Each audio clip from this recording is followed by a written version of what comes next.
Hi, my name is Melissa Weller, and I will be reviewing the Test of Semantic Skills Primary. The TOSSP is published by LinguaSystems, and one complete test set includes a spiral-bound examiner's manual, a spiral-bound picture stimuli book, and 20 test forms. The purpose of the Test of Semantic Skills Primary is to be able to assess the semantic skills of a student and their abilities with vocabulary. This is a receptive and expressive language-based test. There are 10 subtests within the measure, allowing for verbal and nonverbal responses.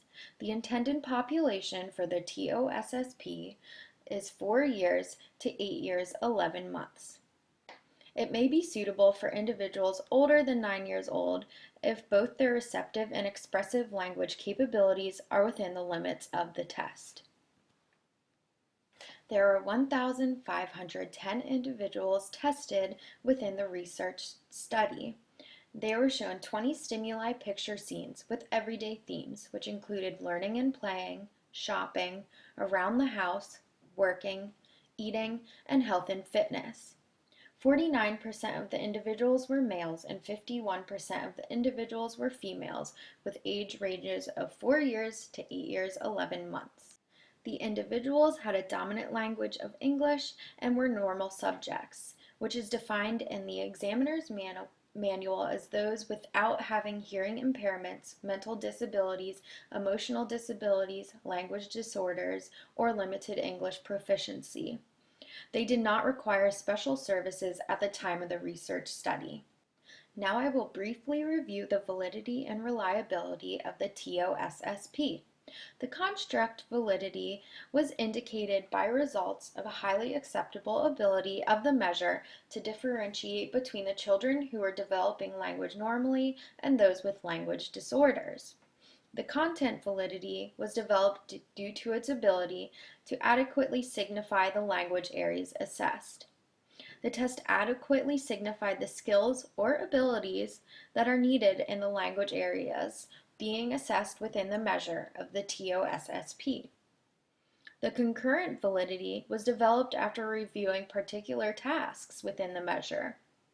An extensive review of literature and other previously validated measures from available tests indicated the particular tasks evaluated were reflective of early language development, vocabulary skills, and semantic development. The predictive validity was determined by levels of internal consistency. There were acceptable levels of task consistency, with 96% of the items showing significant correlations with the total receptive and expressive task scores, proving predictive validity. For reliability, they utilized the test-retest during the research study, testing the same individual over a period of time with receptive and expressive tasks. They performed this at all age levels, and the results were reliable. The internal consistency was developed by testing the receptive and expressive tasks as well. The different items tested with the subtests are correlated in their received scoring due to their consistent scores throughout, which established this reliability for the TOSSP. This measure should be administered by a trained professional defined as a speech-language pathologist, psychologist, or teacher with experience teaching children with learning disabilities. The manual explicitly states that if the test is administered and scored by a paraprofessional, there may be misinterpretation, leading to error in scoring. The administration time is between 25 and 35 minutes. The examiner should create a comfortable and distraction-free environment, while also positioning themselves directly beside the child in the testing room. Before administering the test, the examiner should introduce the testing procedures. An example may be, I will show you some pictures and ask you some questions, and I will be writing down the answers you give me so that I can remember them for later. The picture stimuli book should then be placed precisely in front of the child to encourage focus and their attention on the test. There are 10 subtests within the TOSSP. The first 5 are receptive tasks, which include identifying labels, identifying categories, identifying attributes, identifying functions, and identifying definitions. An example of a receptive task is taken from picture 1 in the picture stimuli book. The examiner told the child to show me the boy's elbow, and the child would respond by pointing to the boy's elbow. The second half of the subtests within the TOSSP are the 5 expressive tasks. They are listed here as stating labels, stating categories, stating attributes, stating functions, and stating definitions. An example of an expressive task is also taken from picture 1 of the picture stimuli book from the TOSSP. This would be if the examiner asked the child, "What are these called?" Push-ups, sit-ups, and jumping jacks.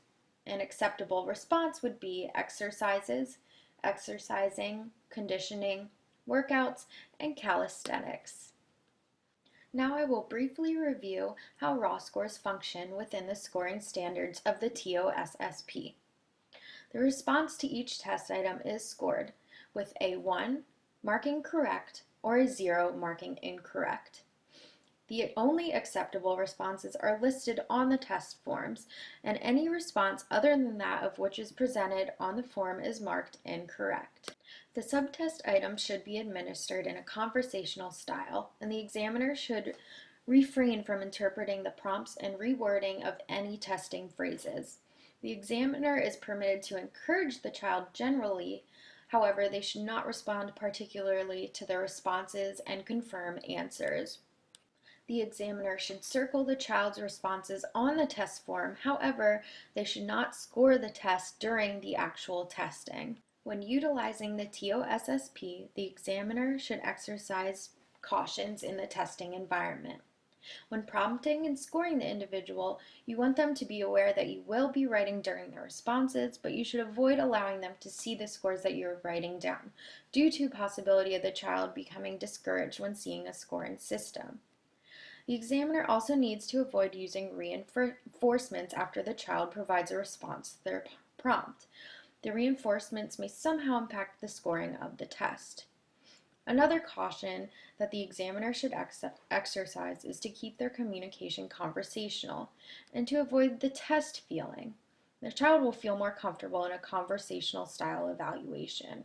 The final caution that I will suggest is to be precise. The examiner and the child must be precise when pointing to an item represented in the picture stimuli scenes, so that this will not impact scoring negatively. Overall, I view the TOSSP as a comprehensive semantic test for children ages 4 to 8 years, 11 months, and this can be administered in a timely manner. Thank you.